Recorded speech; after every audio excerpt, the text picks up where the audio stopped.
So we're going to start the recording and Mhm. we are going to welcome everybody. So thank you all for being here on this webinar for Tent Cities. My name is Mel Willerth. I am the Senior Manager of Education for both the Canadian Housing and Renewal Association as well as the Chartered Institute of Housing Canada. I'm excited to be hosting these webinar series for our members and beyond. Um, CHRA, or the Canadian Housing Renewal Association, is a member-based organization that represents people from all over Canada in the housing sector. We help organizations, municipalities, and individuals kind of from everywhere to advocate and to work to provide housing for all and to recognize the fact that housing is a human right. So this webinar aligns perfectly with our vision and our values. I do just want to put a little plug that if you are a CHRA member, we are having our annual Housing on the Hill event where we organize meetings with different MPs. Last year we had over 100 different MPs meeting with our members. And so if that is something that you're interested in, we are taking registrations for that event, which will be happening in November in Ottawa on the Hill.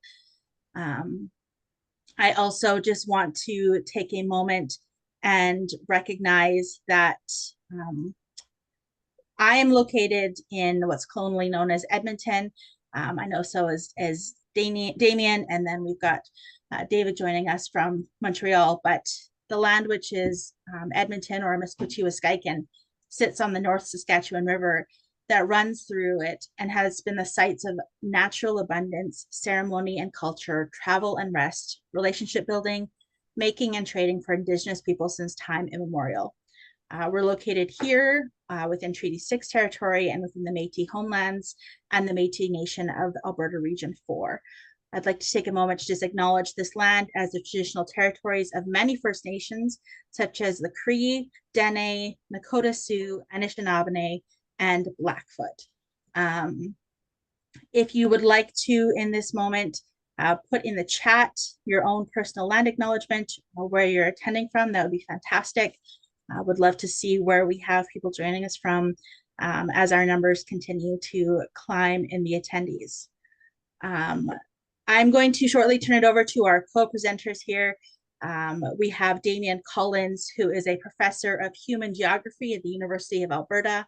He is also the director of Community Housing Canada, a research partnership that supports the non-market sector to meet the housing needs of low and moderate income households.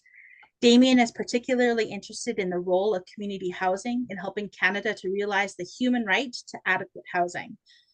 Homelessness is a particularly egregious breach of this right. Damian advocates for housing-based solutions to homelessness and was an expert witness in the Edmonton Encampments case at the Alberta Court of King's Bench. It's still weird for me to say King's Bench. Not sure about the rest of you. And then we also have with us David Desbaye, who is a postdoctorate scholar at the Human Rights Research Education Center and the Canadian Housing Evidence Collaborative.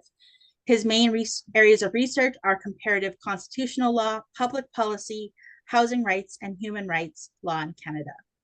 David has published a doctoral thesis and scholarly papers about the evolution and development of the right to social housing in Canada. The scope of this research includes jurisprudence, policies, legislation, internationally, domestically, and transnationally, that are relevant to the advancements of these rights. His current project, commissioned by us, the Canadian Housing and Renewal Association, aims to design a module providing an introduction to members of the Housing Professional Mentorship Program to housing rights questions, human rights, and public policy. Special emphasis is placed on the federal legal framework created by the National Housing Strategy Act of 2019. David is also affiliated with the Canadian Housing Evidence Collaborative out of McMaster University. I'm going to allow them to have the presentation happening now, and then we will take some questions afterwards if you want to hold on to them for the end of the presentation.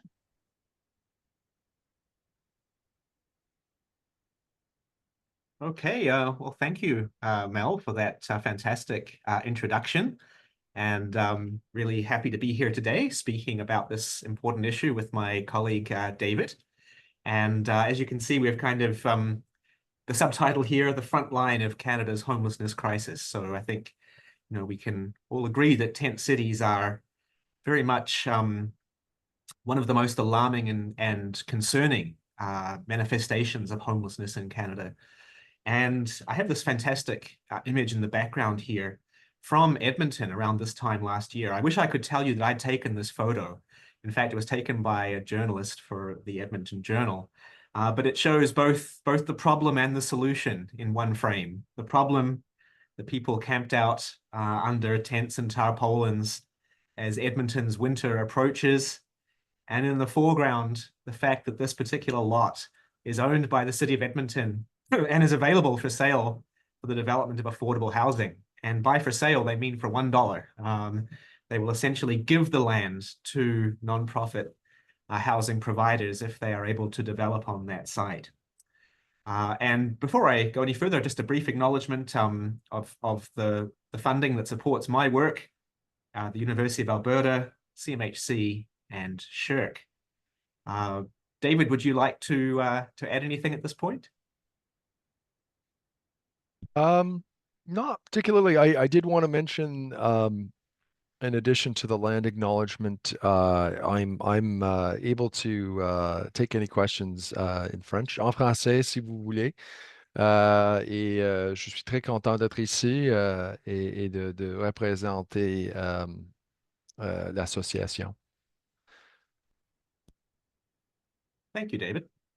So I thought we might start with this image and this headline from the Ottawa Citizen earlier this year, which referred to Canada as tent city nation and asked the question, are homeless encampments here to stay?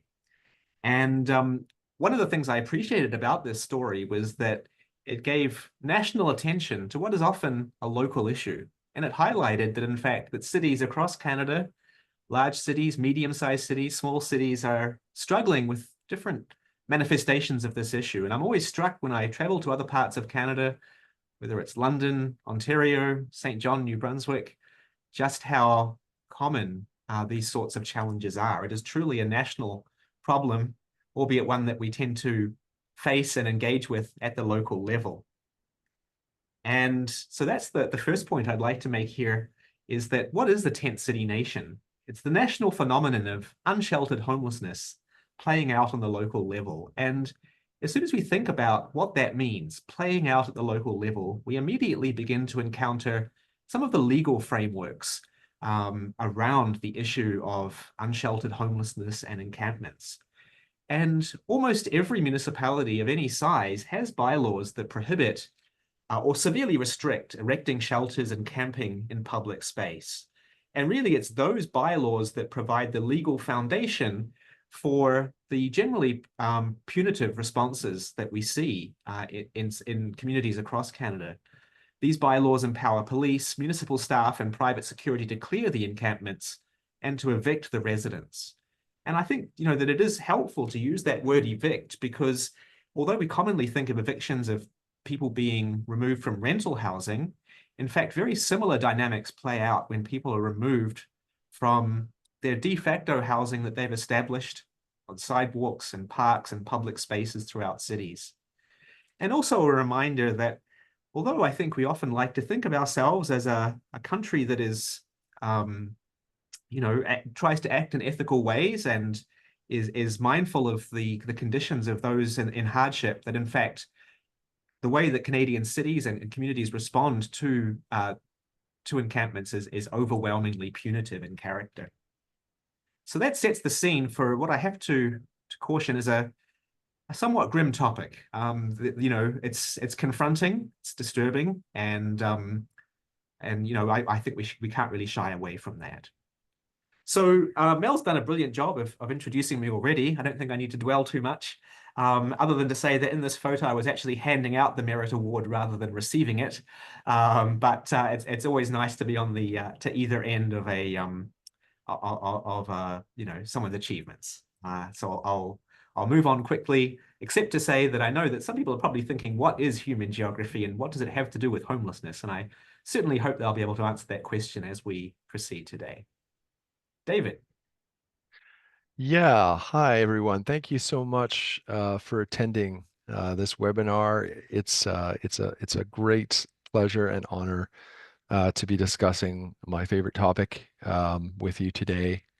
And I really look forward to this. I've done this once before with Damian, and so I have a sense of his style. I hope that my style and his style work well together today.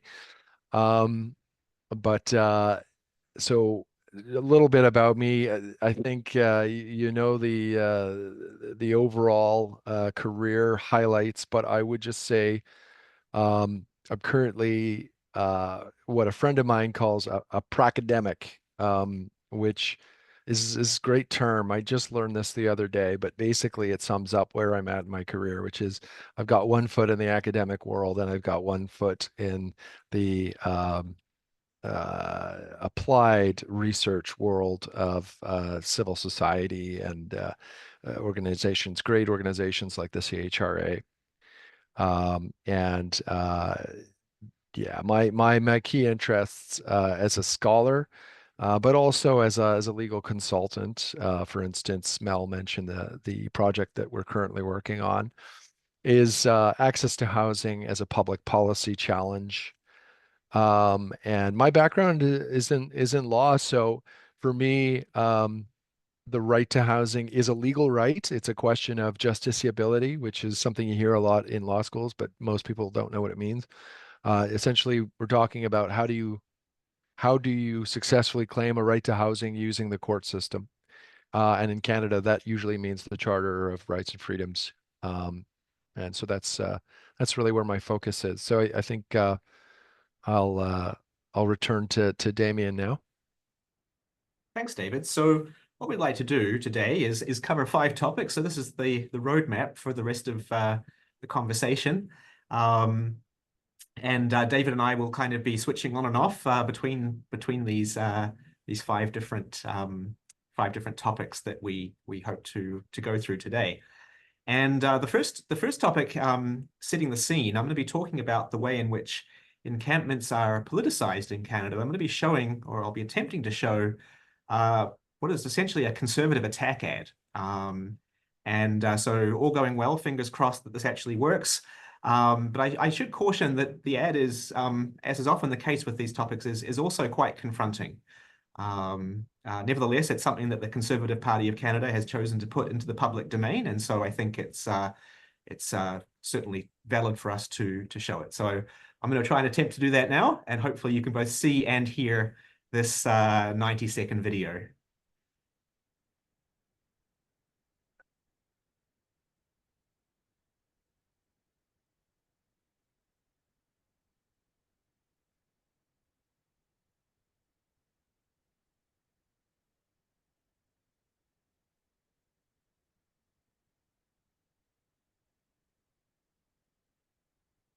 David, can you see the 9 years ago slide on the video? I can. Okay.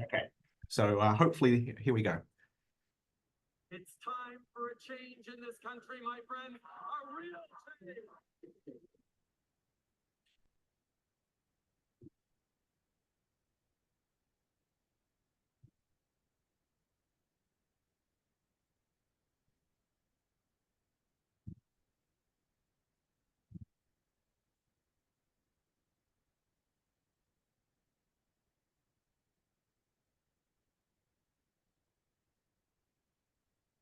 It's time.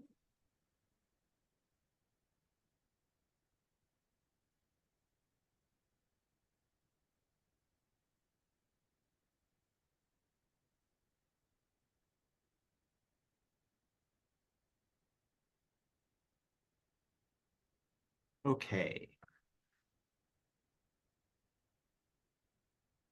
So as you saw in that ad, an attempt to squarely put the issue of unsheltered homelessness, laying it at the feet of the federal government, and sort of implying that it was a form of change that the government is directly responsible for, and of course a very negative one at that. And so I thought maybe this is a helpful entry point, albeit as I mentioned, a confronting one to talking about some of the issues that we do face across Canada with the issue of encampments. And I think the common question is Trudeau to blame. And I would argue that this ad is extremely misleading. And I would argue that because of the following reasons. The first being that the housing crisis we face today has been very much 30 years, 3 decades in the making. I think most scholars would trace the contemporary housing crisis to the early 1990s, and in particular to the withdrawal of the federal government from the provision of new social and affordable housing in 1993. So, this was when Mr. Trudeau was 20 years old and in no way participating in politics. Homelessness is also not new in Canadian cities. It is increasing, and certainly people living in encampments are more common than they used to be, but it would be certainly misleading to say that this never existed before 2015 or that it's somehow a brand new phenomenon. In addition, we could think about giving some credit to the government for introducing the National Housing Strategy, and of course, as David alluded to, the National Housing Strategy Act, and the policies and programs that have been introduced under that represent, I would argue, a substantial federal re-engagement in housing policy after decades of neglect under both Conservative and Liberal governments. I think we could probably argue about the effectiveness of the NHS and whether certain programs could have been designed differently and what we might like to see in the future that's a change. But I don't think we can argue that the federal government has stepped away. I see, David, you'd like to add a point here.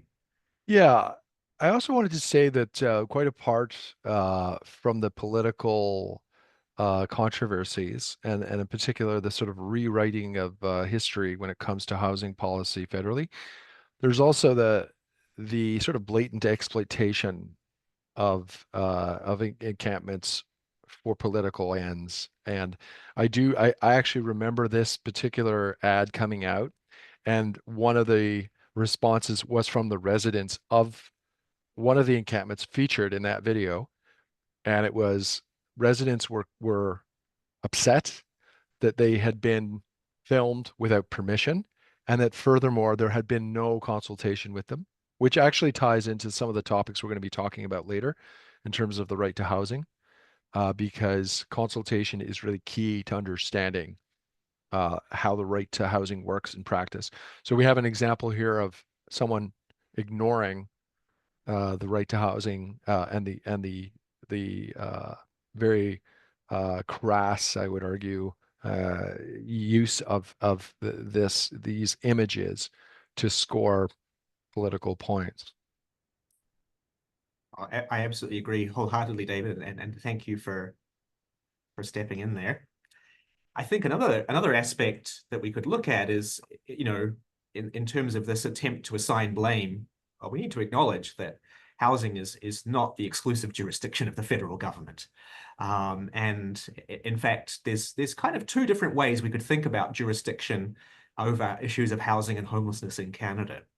And the first is what I would call the partnership model. This was the model that was actually established under the Harper government with the homelessness partnering strategy, and has also been pursued by the Trudeau government, where there's responsibility shared across all 3 levels of government. And ideally, we see federal, provincial, and municipal actors working together to address the crisis in a productive and constructive way. Recently, especially here in Alberta, we've seen people trying to step back from that and to look more at the letter of the Constitution, which makes housing and homelessness primarily issues of provincial jurisdiction. In addition to which, of course, healthcare and addictions are also primarily issues of provincial jurisdiction. And so I think, regardless of which of these approaches might be in favor at any point in time, or no matter which one that you might personally ascribe to, under either scenario, the federal government is not exclusively responsible for homelessness and housing. And here in Alberta, where the current government is really attempting to assert its jurisdiction, one of the things I tell my students is, if you have concerns about this issue, call your MP. Call your MLA, my mistake. Don't call your MP or your councillor. If the province wants to take primary responsibility for this, well, then you know who to call. But in any case, under either scenario, there's responsibilities that are not just those of the federal government. I'm sure, as David might allude to later, under both international law and national law, there's other jurisdictions that have responsibilities to protect and advance human rights as well. And, one thing we could also think about is that, contrary to what that ad would have us believe, encampments are not a new phenomenon in Canada. There's a long-standing history of people establishing informal settlements, and we could certainly interpret that as the way that they exercise autonomy and self-determination, often under very difficult circumstances. And what are those difficult circumstances? Those difficult circumstances are inadequate housing and shortcomings in other areas of housing and policy. And so encampments are sort of the visible tip of the iceberg, the most visible tip of the iceberg, perhaps. And underlying it are structural problems. And these structural problems appear at different points throughout history and manifest in similar ways. And perhaps the point of history we'd be most familiar with is that there's the Great Depression, when there was mass housing problems throughout Canada and the United States and the world. And this is a picture of young men protesting at the time, protesting for their right to food, their right to work, and their right for housing. And so, when difficult economic circumstances lead people to lose their housing, encampments are one of the common manifestations of that. Go ahead, David. I just wanted to make a point, and this is very much a sidebar, but with respect to the homeless encampments in the 1930s and during the Great Depression, I recently learned that in the U.S. The encampments were called Hoovervilles after President Hoover, as a kind of criticism of his government's handling of the situation. And I wonder if we should try that now. Maybe we could call the encampments the Trudeauville, or we could call the encampments the Smithvilles or whatever. But the point, I think, is the main point that you're making, Damian, is a good one, which is that this is not new, that we have seen this before, albeit we have seen it at times of extreme economic decline, and that is in itself very troubling to see that the return of some of the worst manifestations of poverty and the degradation of social and economic conditions in this country. I wholeheartedly agree, and thank you for reminding us about Hooverville. Yes, and so as I mentioned, my disciplinary background is in human geography, and if you know anything about human geography, one of our primary interests is in different types of spaces, and in particular in the public spaces of the city. And that, of course, is where encampments are located, on sidewalks and parks and squares, things like that. And as a geographer, I'd argue that location is consequential because it makes homelessness visible. It makes that very powerful word David used, that the degradation of our fellow human beings, very confronting. It's something we see in the city, often on a daily basis, and that is increasingly difficult to avoid. When we think about the public spaces of the city, we're also thinking about the power of municipalities to regulate and govern those spaces. And just like homelessness and unsheltered homelessness are not new, nor is the role of the local state in regulating public space. It has a very traditional role, the third level of government, in promoting order and safety and commerce through the regulation of public spaces. Historically, one of the forms this took was anti-vagrancy laws, which essentially made it criminal or quasi-criminal to be homeless and unsupported in public space. As those laws were struck down over time in both Canada and the US, what we saw emerge in their place was a series of bylaws that prohibit or severely regulate a set of activities that's listed here: begging, loitering, obstructing, sleeping, salvaging, and of course, camping or sheltering in public space.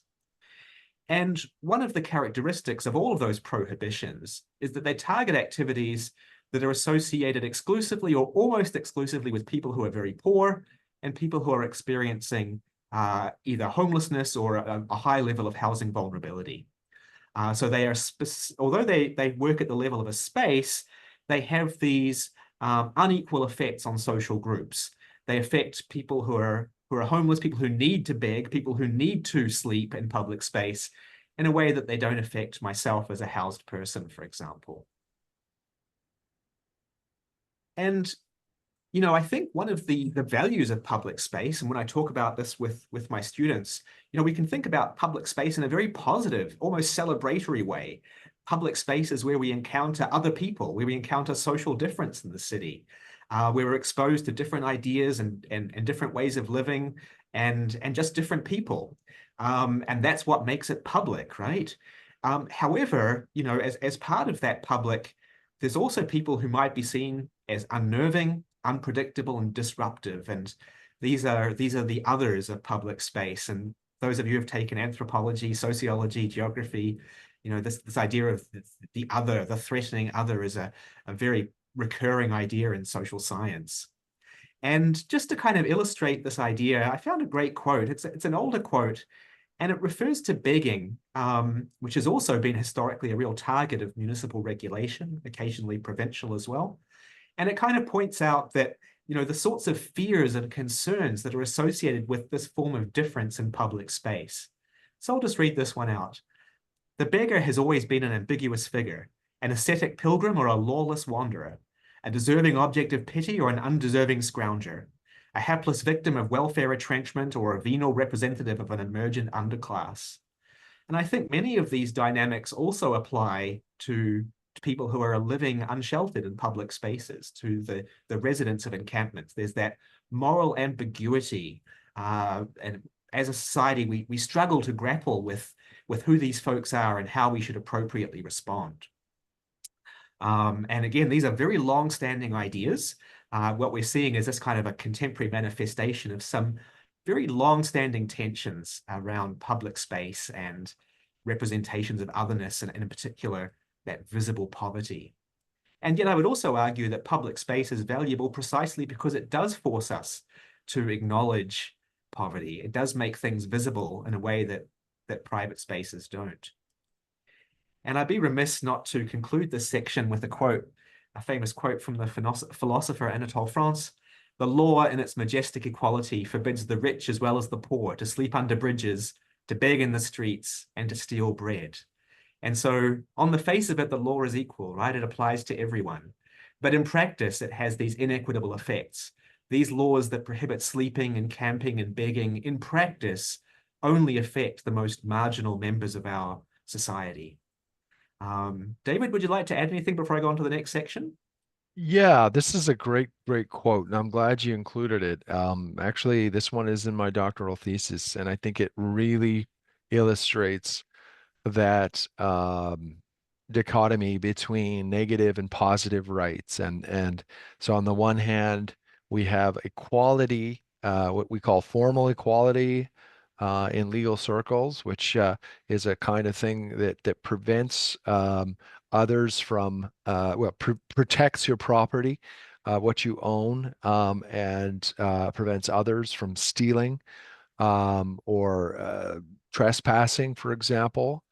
And then on the other hand, we have something called positive rights. And these are rights that require some measure of state government intervention in order to be realized. And those are rights like education and the right to housing, right to healthcare, and so on. So I think this quote really, in a very ironic manner, in a very acerbic way, kind of illustrates the difference between these two different concepts of equality. And I think more and more people are starting to appreciate that simply creating a level playing field when we're talking about housing and saying we've got a housing market catering to all different incomes and all different walks of life, it's starting to seem more and more untenable, given that many people simply don't have the means financially to get into housing anymore. So it's this notion of, yes, on paper, of course, we have all kinds of different housing, and it's open to everyone, provided you have the money. But in reality, that is not a level playing field. It is we've created a housing sector that in effect um, puts many barriers to getting into housing for many different people. That's a great point, David, about the positive rights. And we could probably speculate that if positive rights were adequately protected, people had the right to housing, the right to an adequate income, the right to food and water, then they wouldn't need to sleep under bridges, to beg in the streets, or to steal bread. These are manifestations of a society that is not protecting positive rights, perhaps. So I'd like to move on to the second section, just briefly talking about why encampments exist. And here I'll be drawing on some of the information that I collated as an expert witness in the Edmonton encampments case, and that's something I'll be returning to later. I suspect we have an audience here today that's pretty familiar with the Canadian definition of homelessness and the three primary categories of homelessness that it recognizes. I've already been referring to the unsheltered homeless. These are the people who are living in encampments, the rough sleepers. In addition, of course, we have sheltered homelessness, people using emergency shelters or family violence shelters. And then we have typically a larger group of people who are provisionally accommodated, but whose accommodation is so temporary and insecure that they could lose it basically at any time. And perhaps rather than dwelling on the text, we could just sort of think about this slide here. Just as there's a spectrum of housing, there's also a spectrum of homelessness. And here we see provisional, sheltered, and unsheltered homelessness in its various manifestations. We could also note that these three categories are not discrete. It's very common for people to move between them, either due to external circumstances or to their own preferences. And so these are quite fluid categories. However, whichever category you're in, you do remain homeless. And as a society, one of our primary, if not the primary collective response to homelessness has been the provision of shelters, often previously called emergency shelters. And I think that word was actually instructive. And shelters are not housing, and they do not fulfill fundamental human needs for adequate, secure, and permanent accommodation. They are intended for emergency use on a short-term basis to protect people from the elements and hopefully to reconnect them with housing, with family, and with supports. People who use shelters absolutely remain homeless, as we have seen in the previous definition. And in addition, we could note that shelters have a finite capacity. It is common throughout Canada for shelters to be at or close to capacity, sometimes over capacity, which would indicate an overcrowding. These are already quite crowded facilities with congregate facilities, congregate bunks, mats on the floor, and those sorts of things. They are, they're pretty basic types of accommodation intended for emergency use. However, they've become very permanent and long-standing parts of our society and of the very frayed net that protects people from the ravages of poverty. Go ahead, David. Yeah, I wanted to say that on this issue of shelters,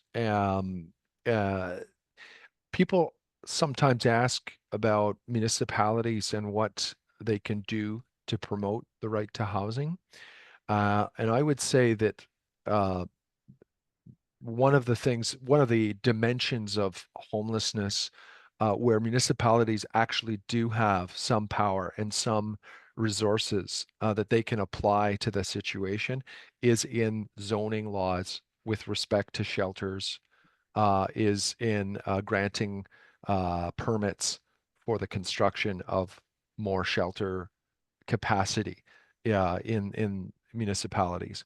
So I think it's good to remember these things when we're talking a little bit later about the divisions between federal, municipal, and provincial. What are the areas? Because so often I would say, unfortunately, have to say, well, this is a provincial jurisdiction. There's not much that the cities can do, or there's not much the feds can do. Actually, there is. And so it's worth keeping this in mind.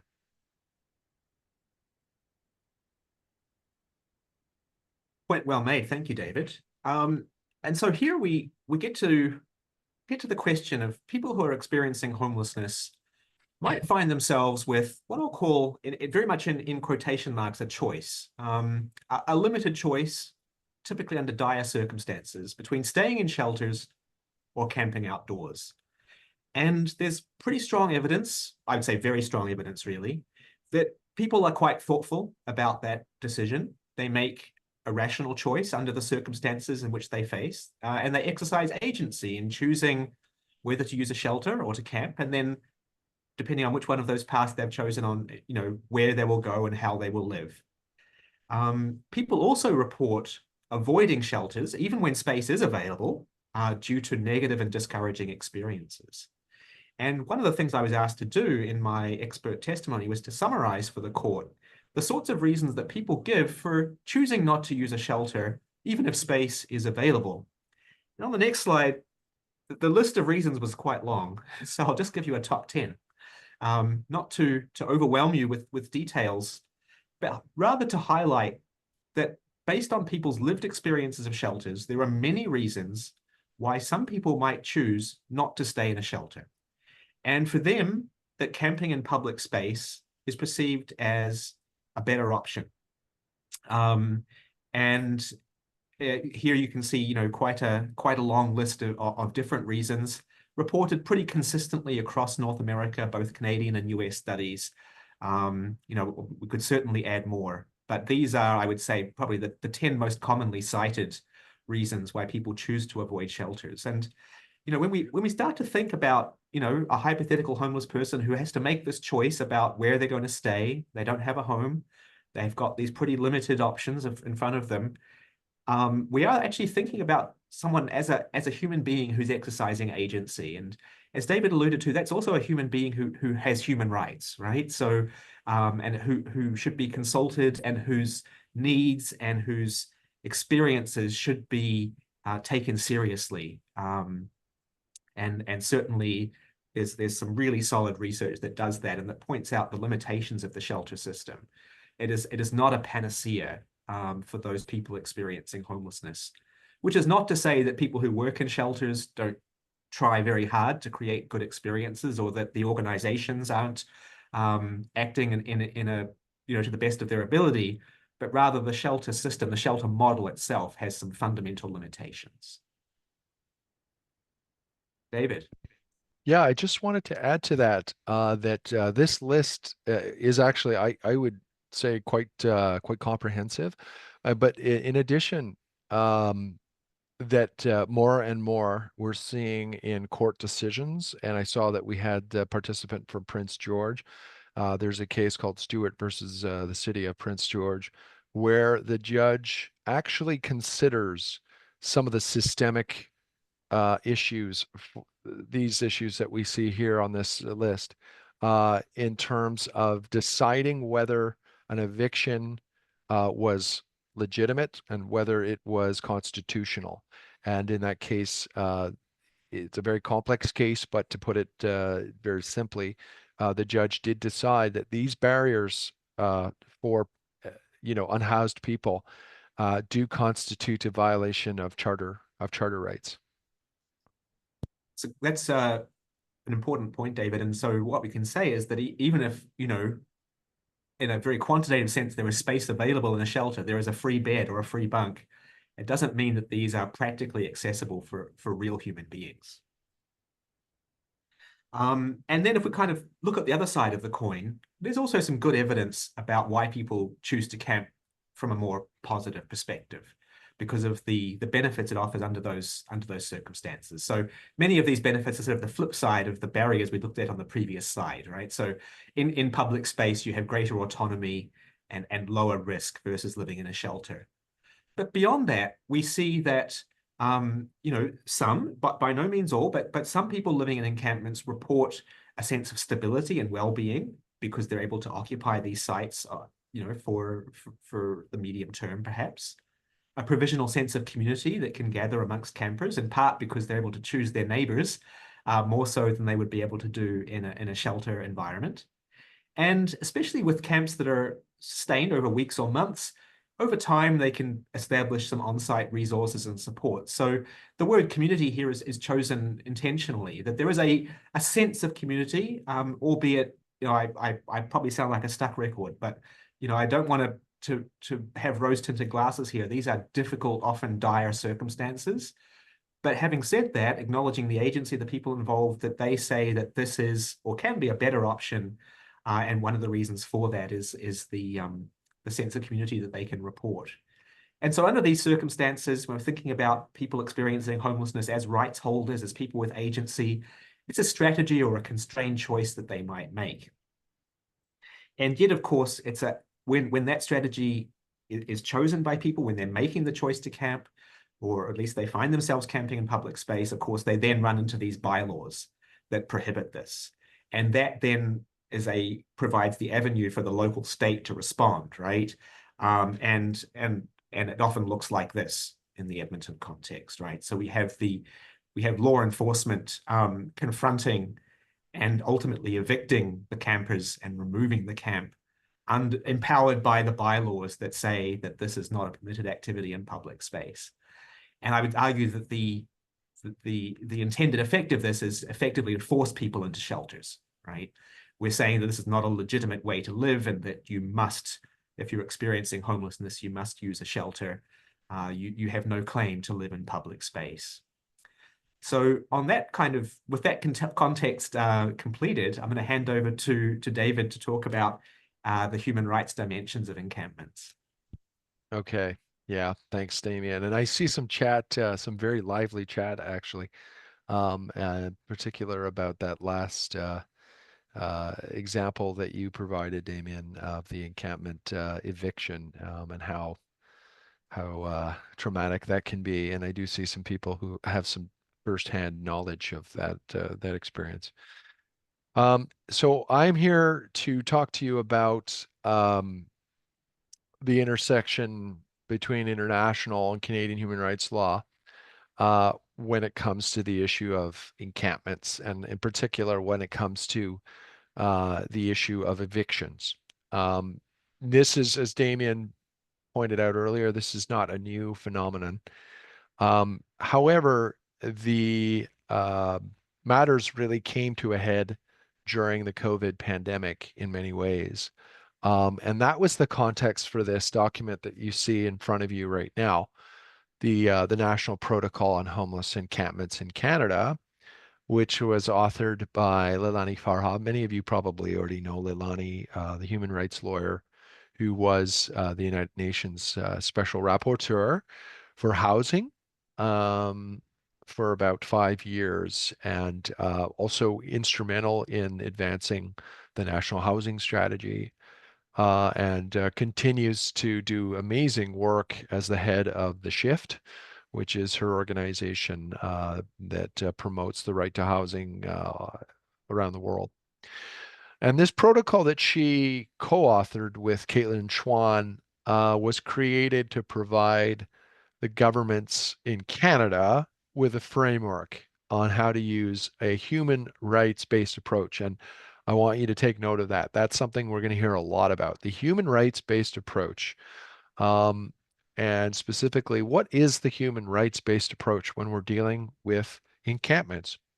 So the National Protocol outlines 8 principles, and these are meant to be general, but they can, as we will see a bit later, have specific or particular value in terms of handling encampments, and especially when there are conflicts, especially when there are tensions.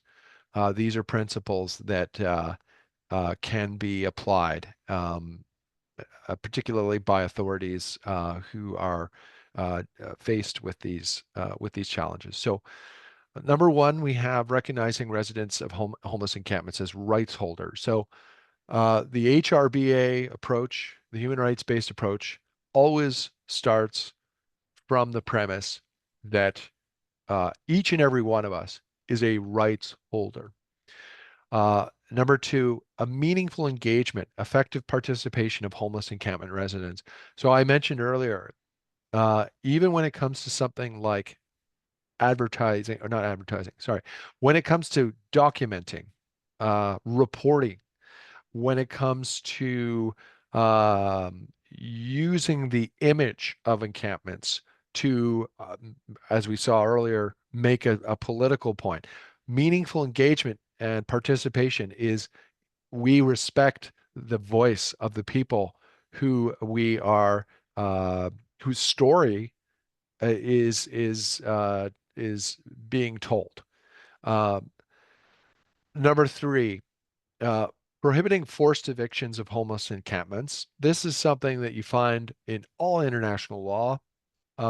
It is pretty straightforward, and not in practice, of course, but in theory, that you cannot evict with force. You cannot remove people violently with physical force. Principle number four, finding alternatives to eviction. Again, the theory is clear, the practice is difficult. Principle number five, ensuring that relocation is human rights compliant. This is also a notion of we're dealing with imperfect options. We're dealing with a lack of options. So this goes to the idea of we know that there are going to be situations where an encampment has to be removed. In that situation, what can authorities do? What can social workers do? What can those who are tasked with removing an encampment do to make sure that whoever is being removed is being given choices, is being given options, is being allowed to do so with dignity. Number six is ensuring encampments meet basic needs for the residents consistent with human rights. And again, this is on the legal side. There's no real debate about these things. Generally speaking, if you ask any human rights lawyer worth their salt, they will say, yes, you have these, they're basic needs that have to be met for anyone who's a rights holder, especially encampment residents. And that means things like access to public services. That means things like clean water. That means things like shelter, and so on. Number seven, ensuring human rights-based goals and outcomes and the preservation of dignity for homeless encampment residents. These are all overlapping. And things like preserving the dignity for homeless encampment residents, if you can imagine a situation where, and this is something that we have seen occur across the country, people's things being thrown out. That is, encampment residents having their possessions not only seized, but then discarded. And of course, that doesn't preserve the dignity of that person. So that's how the best way to think of these principles is in terms of the practice, in terms of how it actually affects people.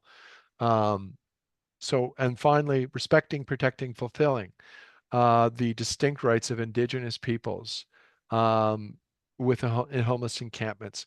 And I noted earlier the photo that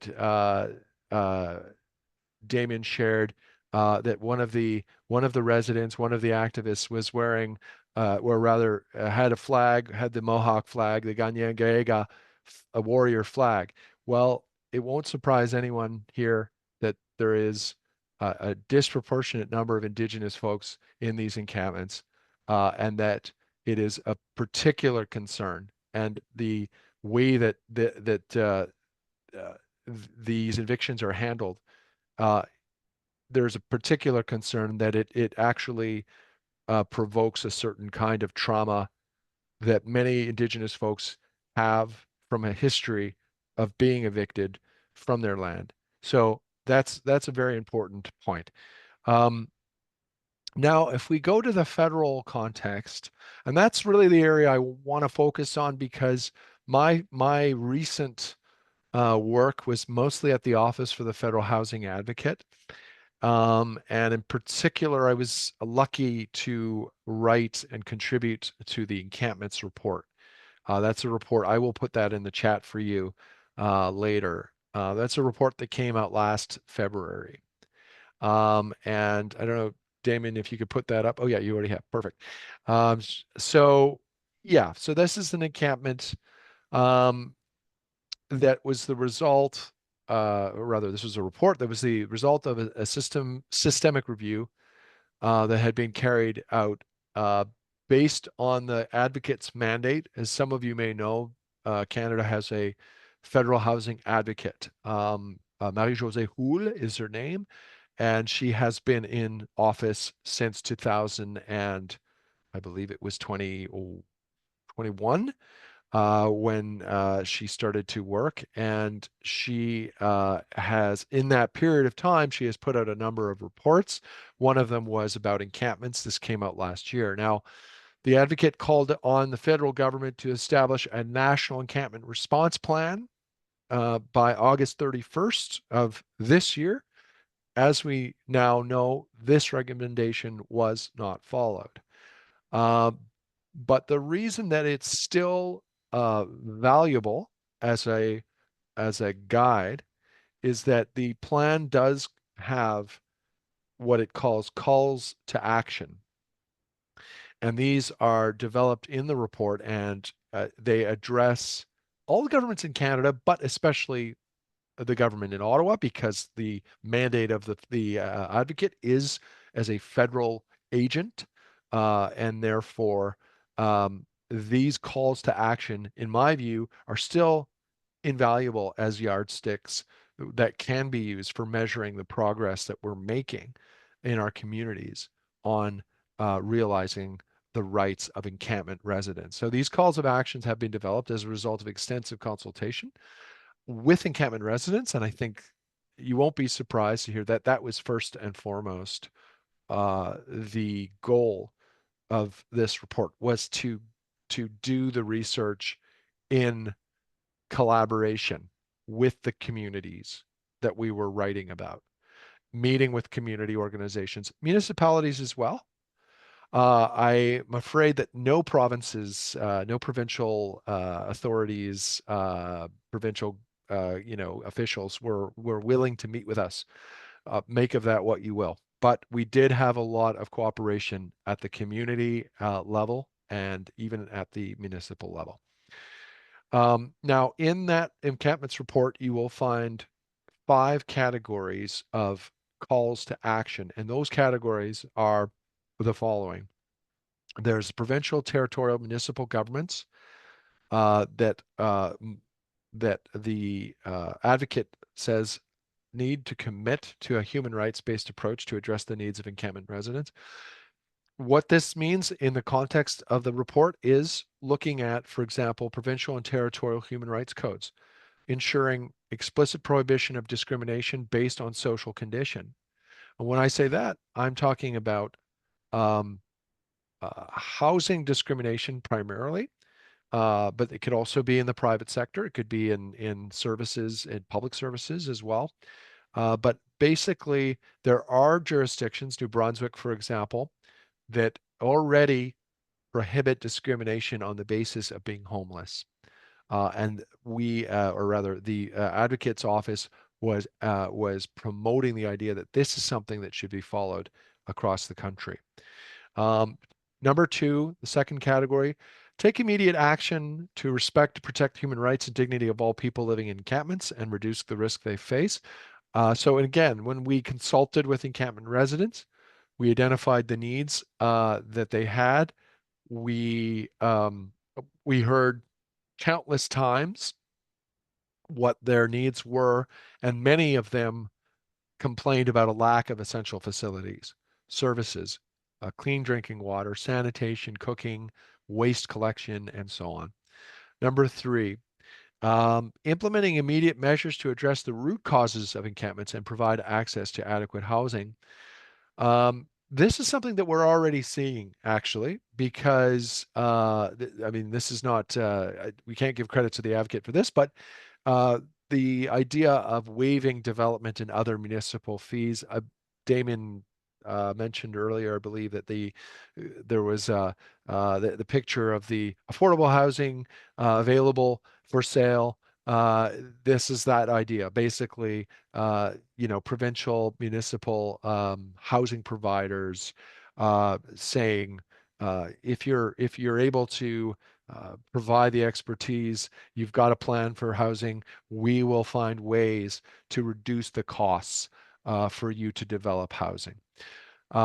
Ensuring government accountability is number 4, and this, of course, includes things like access to justice for residents, meaning you as a resident have the right to, if you have the possibility of suing the city for having your stuff destroyed. But I wanted to use an example that I think maybe even Damien would like to speak to, and that is the Brandy Morin example at the Edmonton encampment. Um, I'm sure that Damien remembers this example because it was national news.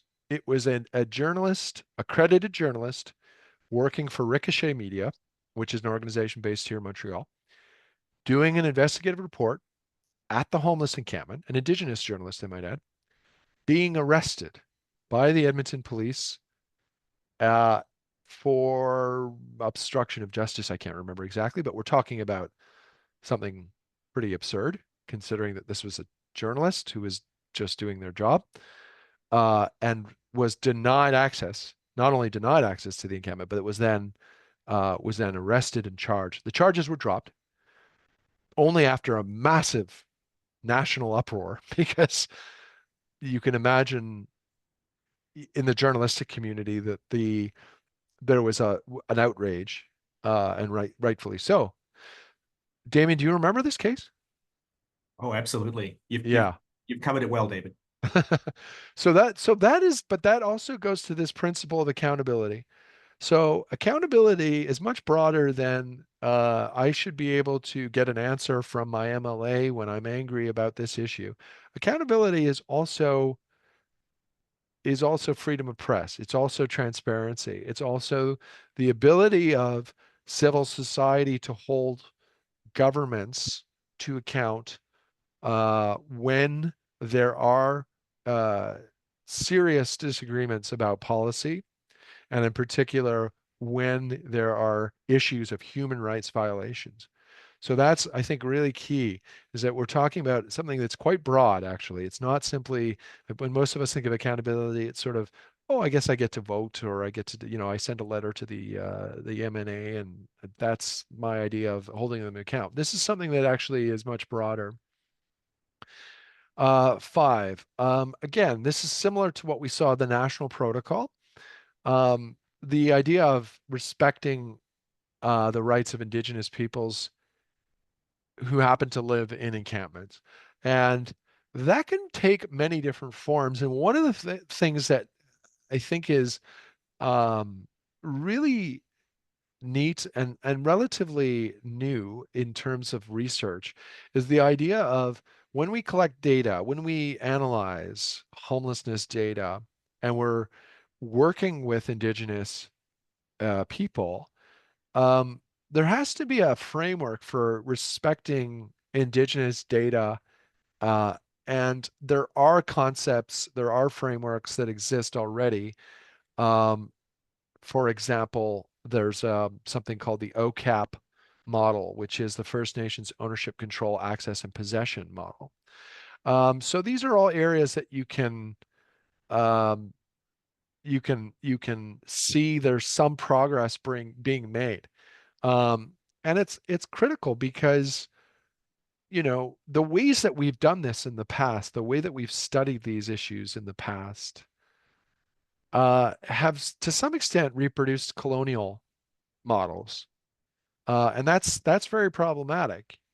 And what we're talking about now, in particular, for people like myself, for people like Damien, is how do you decolonize data? How do we do data differently in a way that respects indigenous indigenous rights and indigenous cultures, and very much incorporates their worldview into the process? Damien, do you want to comment on that? No? Okay. So I think, are we going to the, okay, we're doing to the charter now. Okay, great. So as I said before, when we look at this issue kind of from a legal, constitutional, and macro level, we are talking about, if we're talking about federal legal mechanisms for enforcing the right to adequate housing, the most obvious place to start is the charter. And beyond that, there's really two sections that I want to focus on. One is Section 7. Section 7, as you may know, is the legal rights section, and specifically the right to life, liberty, and the security of person. And Section 15 is the other section that you will see in many, many, many cases. And Section 15 is the equality section of the charter. So I'm just going to read out, I'll give you the verbatim quote here because it's important.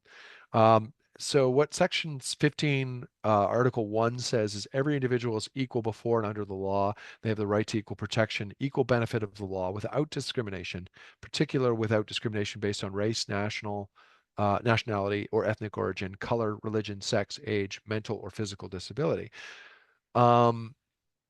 So Section 7, Section 15, these are the two sections that you will see in almost every case that I have studied, that I've come across, that deals with unhoused encampments, residents who are living in encampments. And Section 7 in particular has been used very effectively as a tool by human rights lawyers with respect to protecting the rights of unhoused individuals and people, residents of encampments. So the most important case is one called Adams. This is a case that dates to 2008, and it really is the beginning of the encampments case law, or the right to shelter case law. And it's a landmark for two reasons. Firstly, it's an example where a high court in Canada, and in this case, the BC Supreme Court, resorted to international human rights treaties in a decision. The facts of the case, without going into too much detail, it's a case that originated in Victoria, and it was a challenge of a city bylaw that prohibited the building of temporary shelters in public parks where the encampment community was located. It was on a public park. The applicants in this case were successful because they maintained the violation was of the Section 7 rights, but also they argued successfully that the violation was of international human rights law that Canada was bound by. So in that decision, you will find Justice Ross of the BC Supreme Court saying, excuse me, mentioning specifically the Universal Declaration of Human Rights, mentioning the International Covenant of Economic and Social Cultural Rights as being relevant factors when courts in Canada look at the connection between the Charter, between the right to housing, and so on. And in her conclusion, what you find is this quote: the various international instruments do not form part of the domestic law of Canada, but they do inform the interpretation of the Charter. And in this case, the Section 7, which is informed by international treaties. So this is, as I said, it's a milestone in terms of application of the Charter to the rights of encampment residents or people in informal settlements, and it continues to be cited as an example. And even the most recent case law on encampments that are facing evictions. So, for instance, in 2023, Kitchener-Waterloo, there was a case where a judge wrote and I quote, just as in the British Columbia case, here again referring to Adams, I conclude that the ability to provide adequate shelter for oneself is a necessity of life that falls within the right to life protected by Section 7. Now, Section 15, as I mentioned earlier, which is used often as a basis for charter claims, as it was in the Kitchener-Waterloo case, has been less effective. And there's a lot of different reasons for that. But the main thrust of the arguments made by the encampment residents in Kitchener-Waterloo was that Section 15 should be interpreted on the basis of equity. What do I mean by that? I mean that what they were challenging, which was a bylaw in Kitchener-Waterloo that prohibited the building of tents in city land, which was neutral, technically, in a legal sense, neutral, but in practice, it placed homeless women and gender diverse people, many of whom have intersecting grounds of race and disability, at a heightened risk of gender-based violence, harassment, abuse when they are displaced. So the effects of the bylaw is to displace women and gender diverse people from the encampment and hinder their ability to be safe. And the argument here is that women and gender diverse people who are experiencing homelessness have been historically disadvantaged, and the impugned provision served to exacerbate and perpetuate that disadvantage. End of quote. And we will get back to this a little bit later, this issue of intersectionality and encampments. So in this case, unfortunately, the judge in Waterloo dismissed this argument, the Section 15 argument, saying that homelessness is not a personal characteristic. This is a verbatim quote, nor is it a fact that can be determined objectively. End of quote. So this is something we also see over and over again in the case law. This type of decision is very, very common. When it comes to applying Section 15 of the Charter, the overwhelming consensus among judges is, if not legal experts, because many legal experts, such as myself, disagree with this interpretation, but the scope of Section 15 does not include the unhoused, the homeless, as a prohibited grounds for discrimination. Because it is not, quote unquote, a personal characteristic. Well, what does that mean? This is the language of the courts. It's not a personal characteristic means, legally speaking, is the moment a person leaves the street, they are no longer homeless, and therefore it's not a personal characteristic in the way that a religion, in the way that sexual orientation or disability is a personal characteristic. Of course, we can discuss this later. It's a very narrow framing of the idea of a person's identity, and of course it's extremely controversial to suggest, as the courts do, that this is something that someone can change very easily. We're not going to do an exhaustive study of jurisprudence associated with encampments, but I can recommend literature. A very good overview of this topic, thank you, Damian, is again from the Office of the Federal Housing Advocate. It's an overview of encampments as a right to housing approach. And this one really is written by lawyers and legal experts, and it does a good job of summarizing. It's not a peer-reviewed article. It's not a legal journal. It is it is intended for the general public and the informed reader, and it does provide a summary of the case law around encampments and the infringements of rights, the kind of infringements that you see in encampments that are often, or not often, but are occasionally litigated through the courts. Thanks, David. And you kindly offered a couple of opportunities for me to step in, but in fact, I think I was going to do that anyway in this next section where we talk about the litigation that was brought in Edmonton. And I think the title of this is a little spoiler. It's a cautionary tale about what can and can't be achieved through the courts. But the first thing I would say, and I know we have some fellow Albertans and Edmontonians on the call today, is that the the homelessness situation in Edmonton is extremely grim. It's an increasingly widespread and terrible phenomenon, captured in the most recent data here that for the first time ever, the number of homeless people recorded in Edmonton has exceeded 4,000, and that 1/4 of those people live outside in encampments.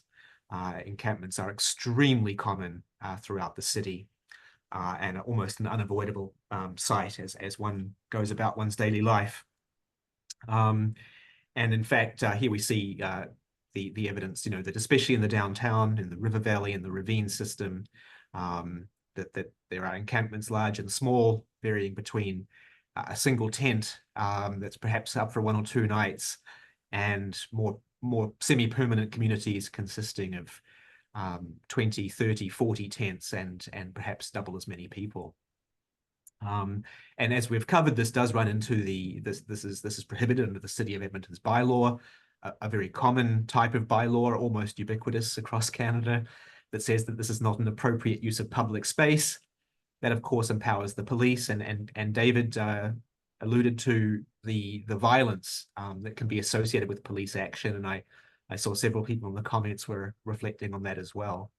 And just to highlight the scale of this issue, in 2023, 2,663 camps were cleared in Edmonton. A significant proportion of those would have been abandoned camps, so it was more of a cleanup than a clearance, perhaps. But also, in many cases, there were occupants who were evicted from their camps as part of that process. For those keeping score at home, that's 7 camps per day on average are cleared up in the city. And we could perhaps reflect that every dollar that's spent on camp clearance is a dollar that's not actually spent on addressing the causes or offering solutions to homelessness. This is a very expensive way of, quote unquote, managing the problem. And yet it's certainly a day-to-day reality here in Edmonton. And that was the context in which a local nonprofit group, the Coalition for Justice and Human Rights, challenged the constitutionality of the city's encampment bylaw and policies. And so David alluded to cases from BC and Ontario that had challenged some very similar sorts of bylaws, especially in BC. Elements of those bylaws had been struck down. And so basically this was an attempt to test the waters here in Alberta and to see if a very similar decision could be reached. There's some serious questions regarding the constitutionality of the Edmonton bylaw. And the legal team also requested an injunction to stop encampment evictions until such time as the merits of the case could be heard. As is often the case when we're talking basically about aspects of poverty law, the legal team worked for free, pro bono basis. They had 10 affidavits from individuals who had experienced camp displacements, and all of whom were still homeless at the time, and also 5 expert witness affidavits that formed the core of the evidence in the case, as well as, of course, the references to case law from other provinces that David has very, very well summarized. And, I mentioned, what I want to highlight here is, that one of the values, one of the aspects of value that came from the case was those 10 affidavits from homeless people. And these are very helpfully summarized by a colleague here at the University of Alberta, Anna Lund, who's a professor in law and was also one of the pro bono legal counsel representing the plaintiffs in the case. And so what did people who are actually experiencing living in encampments say? They talked about the benefits of the community that they felt within the encampment. They spoke about the devastating consequences that followed from camp removals leading to the loss and seizure of their personal property. They spoke about how being displaced, not just once, but constantly, 2,663 camp removals last year, undermined their dignity and denied their human worth. And then picking up on a point that David made very well, those who were indigenous, spoke of the indignity of being displaced yet again from their traditional lands. And so, although this is a cautionary tale that doesn't have a happy ending, I think we really saw in the evidence that was gathered by the legal team, and we saw the voices and the perspectives of those who are actually living in the encampments, people who are human rights holders, as David absolutely pointed out. So while the case was filed in, I think at the end of August, and while it was awaiting its hearing at the Alberta Court of King's Bench, the City of Edmonton and the Edmonton Police Service, EPS, announced a plan to sweep 8 large encampments. This was actually relatively unusual in the Edmonton context to undertake a mass coordinated camp removal, commonly referred to as a sweep in the literature. They had tended to act in a more piecemeal basis before this, and so to make a big announcement that they were kind of cracking down on these big camps was unusual, was not the status quo in Edmonton. Now, being mid-December, this is, of course, very much into Edmonton's famously cold winter. The shelters were already full, or in some cases were overly full. And there was a significant risk that people who were evicted from the camps would simply be evicted to the street, albeit without their sleeping bags, their tents, their propane heaters, and the other things that were helping them to survive. I can't say that the city and EPS did this deliberately in response to the case that had been brought, but the timing was, let's say, curious. So then we actually get to the case itself. And David mentioned that the 2 sections of the charter that are most commonly referred to in the case law are sections 7 and sections 15. One of the interesting things I'd like to do here is point out that the council in this case brought up a number of other sections of the charter, and they made, I think, quite convincing arguments as to how these two could be used to call into question whether what we're doing, that's the status quo, is actually constitutional.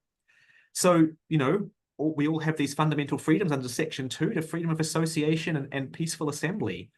And the legal team used the affidavits from the people who are homeless to talk about the benefits, the feelings of safety and community that they got from gathering together, that is assembling, and from building connections, not building shelters per se, but building connections with other people, the associating. So Section 2 was potentially relevant. Section 7, absolutely, as you would expect, given the case law elsewhere. And here they talked about how the unhoused described that losing their shelter and bedding, that loss of possessions, which is not just an inconvenience or a loss of property, but these are possessions that are so essential for everyday survival. And it put them at risk of pneumonia and frostbite. And in fact, we have some pretty alarming data about the prevalence of frostbite and associated amputations amongst the homeless population here in Edmonton. They also experienced camp evictions, and especially repeated evictions, as physically and mentally grueling, which I think is probably no surprise, but absolutely bears saying. Another section, everyone has the right to be secure against unreasonable search or seizure. And this often applies to us in our homes. For example, police cannot enter our homes without a warrant, for example. Well, people living on the street, a tent or a tarpaulin is their de facto home. And they described not only that their homes were, invaded, but destroyed, of course. And in the process, they lost property that was valuable to them: phones and ID, tents, blankets, heaters, and bikes, and items of sentimental value that cannot be replaced easily, if at all. And so what I liked about this was that the lawyers for the plaintiffs were really kind of bringing up a suite of rights under the charter that all of us have, and yet seem to be denied for people who are experiencing homelessness. Section 12, the right to be free from cruel and unusual treatment or punishment. And here, I think nothing better than the words of a homeless person themselves in their affidavit. It upsets me greatly that the city treats me like this, always telling me to move, taking my property, treating me like I don't matter because I don't have a house, treating me like I'm not part of society. And so the very real impacts that this has on people can certainly be imagined or envisioned as cruel and unusual treatment, and certainly not treatment that any of us would like to receive. And last but not least, of course, Section 15. And David did a great job of describing that. Policies that are on their face neutral and apply to everyone in practice have disproportionate impact on protected groups. And in this case, in a previous case from Kitchener-Waterloo, the grounds of protection was around gender. In this case, it was Indigenous peoples. Indigenous peoples being greatly overrepresented amongst those people living unsheltered, and also being evicted from the land and compelled to use institutions, in this case shelters, is part of a broader history of colonialism. And, you know, I try to, for the most part, retain a sense of detachment from my work and not to become too emotional, but seeing the police violently remove and take down Indigenous people camping on Indigenous land was an emotionally upsetting event for me, and I think for many other people who saw that unfold either in person or on video. It was very disturbing, and it was disturbing because we know this has played out in different ways throughout Canada's history. It's a variation on an unfortunate theme, I would argue. As I mentioned, this case does not have a happy ending. And at the Alberta Court of King's Bench, Justice Martin struck down the case, not on the basis that the charter didn't apply or that the lawyers for the plaintiffs had misinterpreted the case, but rather that the Coalition for Justice and Human Rights did not have public interest standing to pursue its claims, that it did not have a legitimate interest in the outcome of the case, in Justice Martin's opinion. And so what that meant in practice was that the merits of the case, all the things I've just presented to you, albeit very briefly, were never heard. The court declined to grapple with the question of what protections the Charter offers to people living in encampments in Edmonton.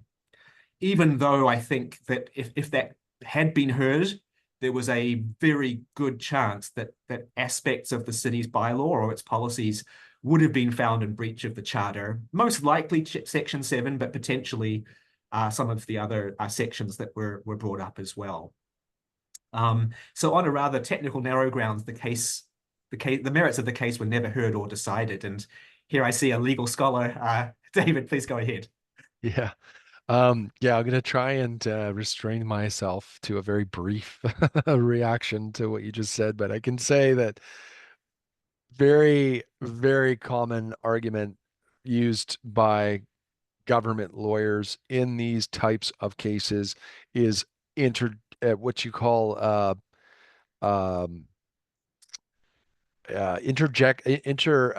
sorry, I'm blanking on the exact term, but it is basically making a very technical argument at a pre-trial stage along the lines of this case is not actionable. This case is the public standing isn't met. The standard for public standing interest isn't met, and so on and so forth. And it's a very deliberate strategy that we see constantly being invoked. And usually it's at the stage of an injunction, and that is where the injunction gets defeated. The case gets thrown out, never has a chance to actually be properly assessed by a judge because the charter arguments don't apply at the pretrial stage.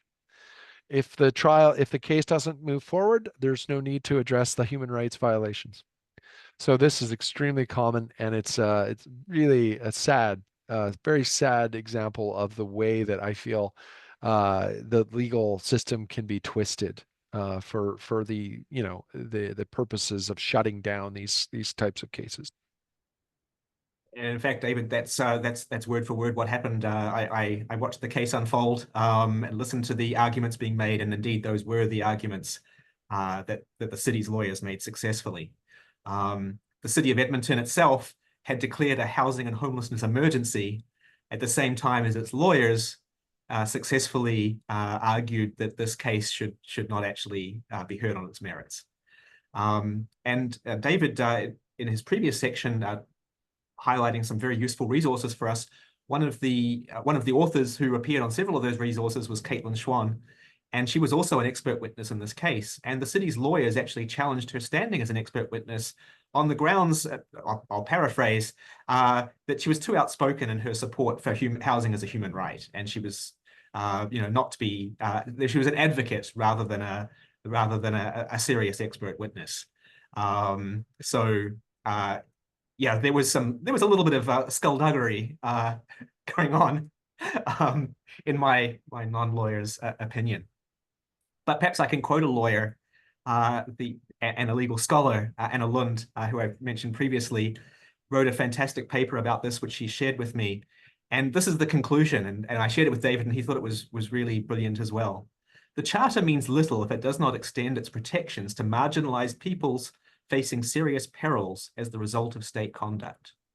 And I think that absolutely applies in the Edmonton context. And yet, she says, recognizing the limits of what legal action can achieve, at the same time, we cannot build shelters out of legal doctrine. And I think the words I used when I shared that with David was it hit the nail on the head. I simply couldn't put it any better than what Anna Lund did in that article. And then, so the case was tossed out, is the unfortunate conclusion. And I want to tell you about what happened the next day. The local state responded once again.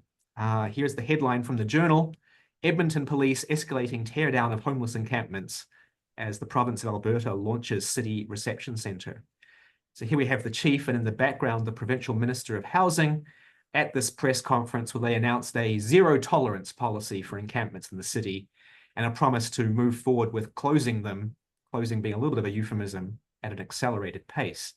So clearly, the chief of police and the province of Alberta were prepared for the decision.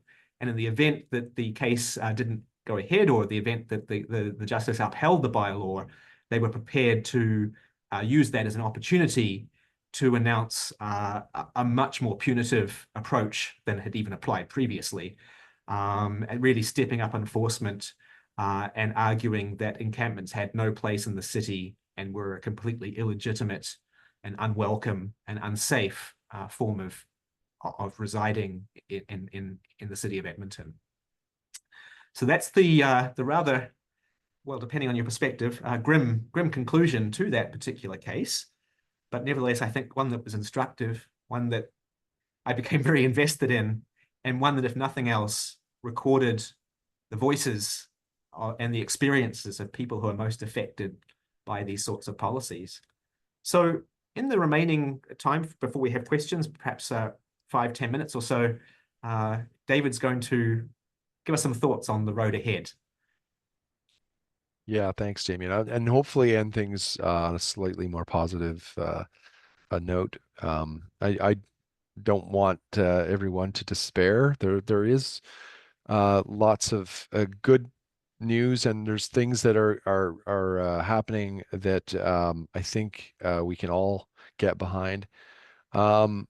So, you know, what does the future hold for encampments, communities? The explosion of encampments. This is something that is not going away, and the problem is much broader now. It's expanding post-pandemic. We can take some consolation perhaps in the fact that we do see this issue on the radar, that the media, politicians, the general public, community organizations are really engaged in a debate about this. And even though there's often disagreements, sometimes very violent disagreements about what the solution should be. But one thing I think we can say for certain, and this is based on what Damian has published and what many others have demonstrated, is that the eviction, dismantling, displacing vicious circle won't lead to greater security for the unhoused, for the residents of the encampments, and for society in general. And on the contrary, when the encampments are evicted, that provokes very difficult questions about the violations of people's basic human rights, whether you're talking about the right to security of tenure, or you're talking about a definition of what it means to be a citizen in Canada, whether you're talking about differences between private property rights or public property, and the way that those differences are enforced through the law. So we may not agree on what needs to be done, but many of us now agree that the status quo is untenable, and that there needs to be a different approach. But what kind of approaches are open to law and policymakers and community organizations involved in finding the solutions? Because the approaches that we have taken that involve harmful and clumsy policing, legal sanctions, have tried and they've failed. So what are the approaches that we haven't tried? And here again, I'd like to cite the Office of the Federal Housing Advocate and their 5 recommendations. Um, this is the 5 recommendations you'll find at the end of the encampments report. 1, decenter policing and law enforcement. A rights-based approach to encampments requires governments, including municipalities and the federal government, to end practices of using trespass orders, bylaws, policing to evict unhoused people from encampments. 2, municipal governance and interjurisdictional responsibilities. When we adopt a human rights-based approach to encampments, we need more cooperation between federal and provincial. There's an obligation to provide funding and services that offset the disproportionate of impact-based, or rather, the disproportionate burden faced by municipalities in addressing the housing crisis and the existence of encampments. So this would include short-term options such as investments in modular housing, suitable shelter spaces, long-term investments as well in social and affordable housing. Number 3, ensuring a meaningful participation of encampment residents. A rights-based approach requires a meaningful and inclusive participation. I'm sorry if I sound like a broken record, but this idea of including the residents in the process of finding the solutions is so key. Number 4, recognizing, again, the distinct rights of Indigenous peoples. The human rights-based approach automatically, inherently requires us to acknowledge Indigenous rights, particularly under the United Nations Declaration of the Rights of Indigenous Peoples, but also the Canadian Constitution, the treaty rights, the case law, and so on. Governments should meaningfully engage in all relevant Indigenous stakeholders and nations as identified by the Indigenous peoples themselves in the development of policy approaches to encampments. Sorry. So, number 5, addressing the conditions within encampments and provision of basic services. A rights-based approach requires access to basic services such as clean water, sanitation facilities, electricity, and heat. Actually, this is something we covered already. But when I was saying earlier about there's some good news, and one of the things that I wanted to bring up today was that the timing of this webinar is good. It's fortuitous in that our discussion here around the right to housing and encampments is relevant to what's happening at the National Housing Council right now.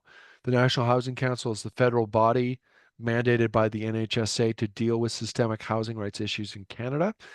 And it is in the process of collecting evidence with the goal of hearing about the issue of the failure to prevent and eliminate homelessness among women and gender diverse people. And we looked at that case in Kitchener-Waterloo earlier. Well, this is something that is not a legal issue as such, because it's the National Housing Council that's it's not a legal body, but it is an alternative to the courts when addressing systemic issues.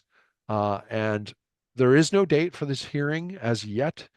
But a panel of experts has been put together, and the focus of this panel will be the failure to uphold the right to safe, adequate, and affordable housing for women, two-spirit, gender diverse people, including the impact that this issue has on progressive realization of the right to adequate housing in Canada.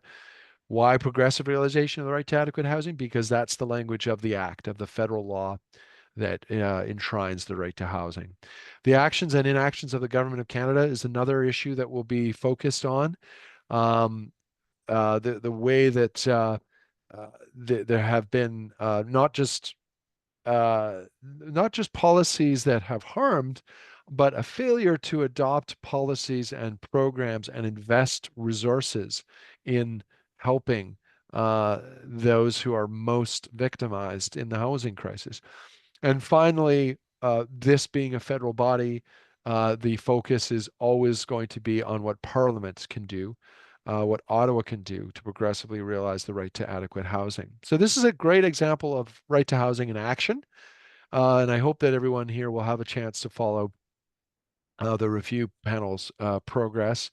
And one last plug for our primer on the right to housing, which is going to come out later this year in November, I believe. And the purpose of this primer is it going to be a guide to help readers develop the tools and the language of right to housing for everyday use in their capacity as housing professionals, community builders, and responsibility holders.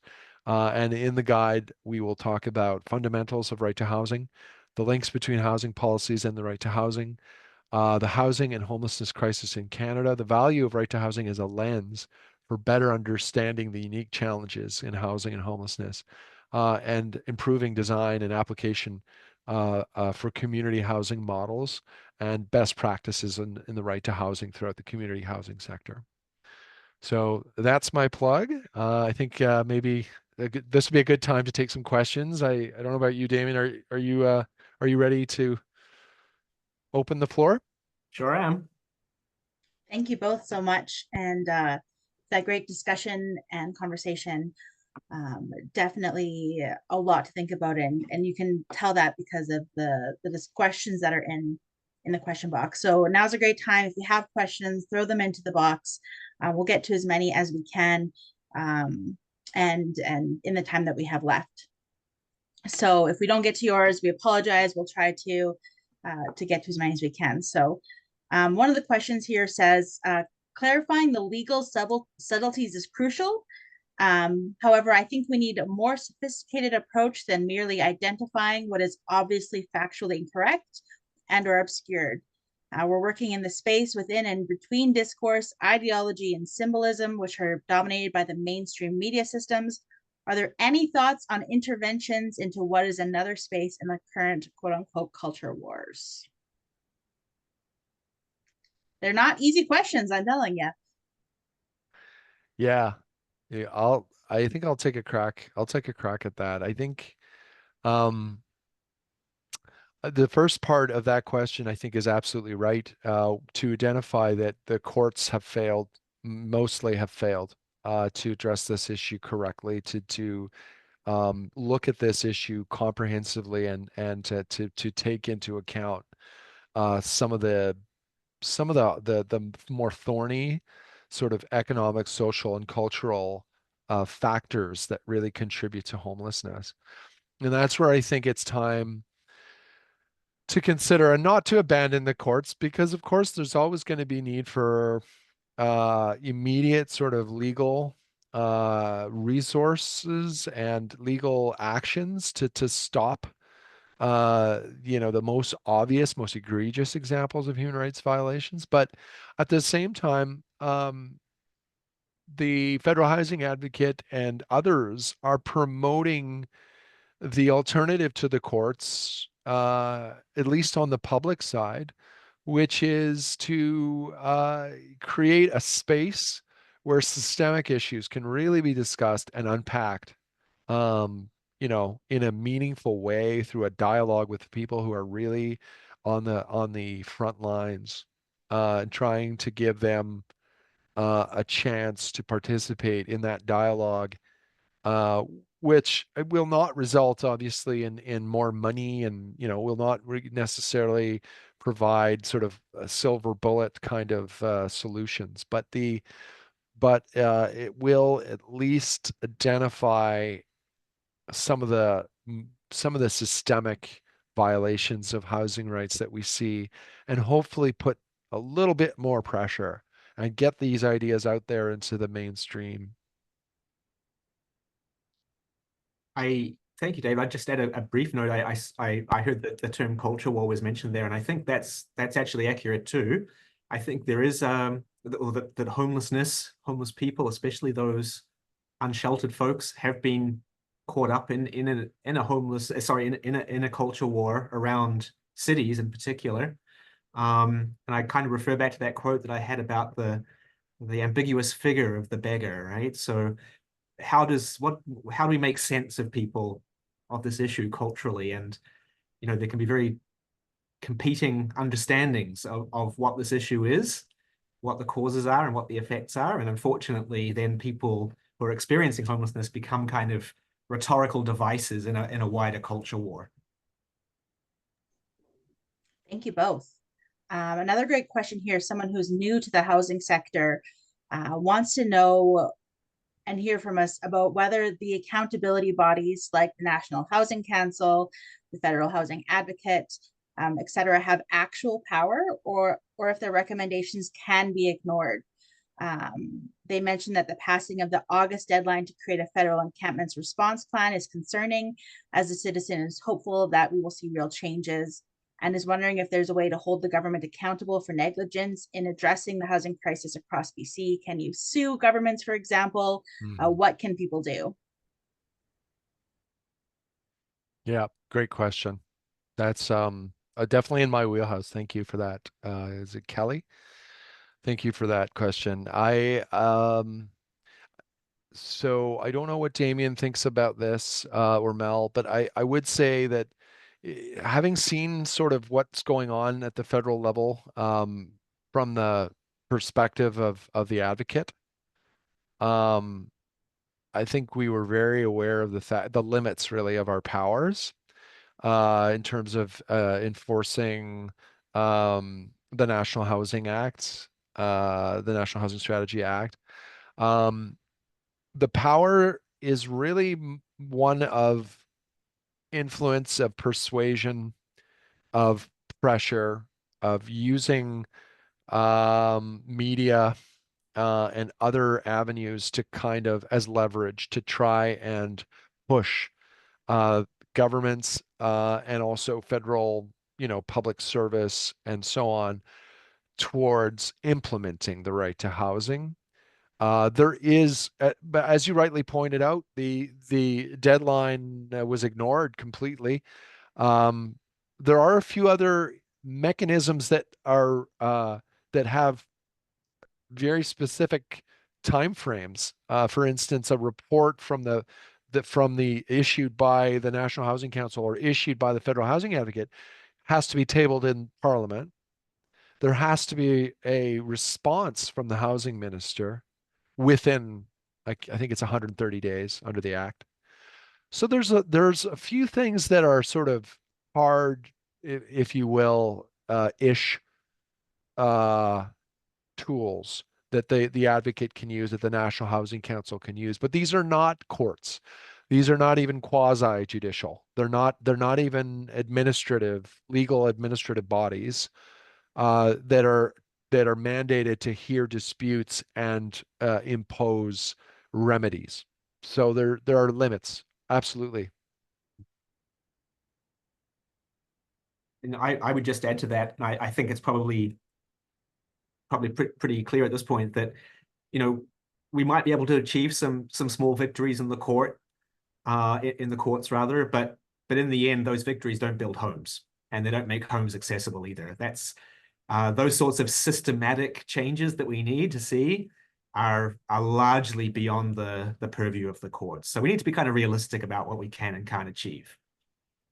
That's totally right. And in fact, courts will often use that argument to justify ruling against a recognition of the rights of encampments, that type of thing. They'll often say something along the lines of, "These are policy choices. These are not judicial questions."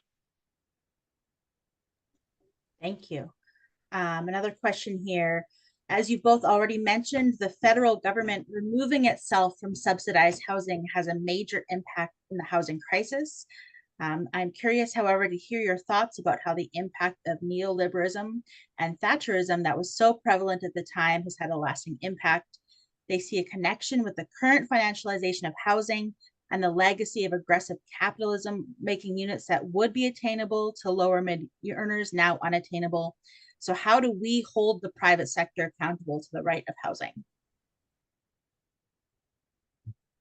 Well, I first of all, I would absolutely acknowledge that those, let's say, philosophical and political movements have been very powerful, and neoliberalism and its evolution into into the financialization of housing are absolutely part of what's going on here. Mhm. And I guess maybe a little bit of a simplistic answer, but for me as the director of Community Housing Canada, I don't look to the market for solutions for the problem of people on low incomes needing housing. I really think that the answer lies in social and affordable non-market housing. And I'm not alone in that. Scotiabank, for example, has called for a doubling of the community housing sector in Canada. So when even actors in the capitalist sphere are agreeing that really it's serious solutions will come from non-market housing because of the market's failure to provide adequate housing for people on low incomes. That's my focus. Mhm. I would 100% support what you just said, Damien. I do agree that without getting into the history of the housing crisis, which is very long and does absolutely stem from the neoliberalism of the past 40 years, but that in more recent years we've seen a greater financialization of housing, and that was in fact the subject of the first ever National Housing Council systemic review, the review panel that wrapped up, let's see, it was last summer, I believe, and that published its findings. So you can look into that if you're interested in learning more about the way that the housing financial rather the housing market, the private housing sector has really financialized housing and commodified housing, and now it has become essentially something that is bought and sold at an international level by corporations, and that is what 40 years of neoliberalism has produced. And so, yes, the idea that we're going to find the solution to the housing crisis in the very sector that essentially created the housing crisis, I think is just quite preposterous. And we really do have to think outside the box and look at the alternatives, which are largely non-market housing, nonprofit housing, community housing. And the report from the Scotiabank is fascinating because the Scotiabank is by no means promoting the idea of social housing as a panacea. But they're as invested in the housing market as any other major financial institution. But the economist who wrote that report was quite simply just looking at the numbers, comparing numbers in the OECD countries and seeing that, there's more stability in these other countries that have more social housing and they have more non-market housing than Canada does. And why can't we have the same kind of stability here? We have to invest in this. It's not based on any kind of human rights, I can assure you. But it from an economist standpoint, it makes sense. I just want to add one quick note. I'm keeping a half an eye here on the chat and seen some people mentioning what happened in Edmonton with some of the clearances and the violence that was perpetrated on Indigenous people. You are absolutely right. That was one of the word heartbreaking is used in the chat here, and I want to acknowledge I absolutely and wholeheartedly agree with you. And my reaction was, have we learned nothing as a country about the relationship with Indigenous peoples? It was extremely upsetting to see. That's about all I can say. It was a hard time to see our city in the news and to see all the thing that was happening. And I think our executive director at CHRA loves to always say, no matter what the question is, housing is the answer. We need more housing, and that's a lot of what we need to do to get things better. This is a good question. Are there any examples of jurisdictions in Canada that have adhered to the protocols for encampments that are doing things well?